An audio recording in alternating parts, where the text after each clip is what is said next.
یکی از تابعیان بزرگوار به نام عون ابن عبدالله که از صحابگان زیاده حدیث روایت کرده است میگوید ان من كان قبلكم يجعلون للدنيا ما فضل عن آخرتهم و انكم اليوم تجعلون لآخرتكم ما فضل عن دنیاکم. یعنی عون ابن عبدالله به مردم زمانش، یعنی به تابعیان میگوید کسانی که قبل از شما بودند یعنی صحابگان همه وقت خود را برای آخرت میبخشیدند.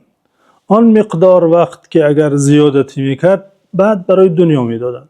اما شما امروز میبینم برعکس میکنید، همه وقت و زحمت خود را به دنیا بخشیدید و اگر از دنیا زیادتی کرد بعد به آخرت میبخشید. نزد صحابگان آخرت چیزی اولین درجه بود، اما نزد شما دوم درجه شده. میباید مؤمن بیدار دل نقشه اولش، چیزی در درجه اول قرار داشتهش آخرت باشه. اول باید نمازش، اول باید ذکرش، ورد قرآنش چیزی مهمترینی برنامه روزانهش باشد.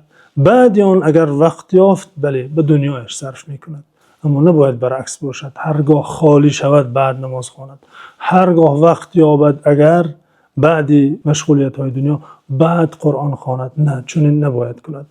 باید آخرت را حقش را دهد، وقت کافی برای آخرت، کارهای آخرت جدا کند.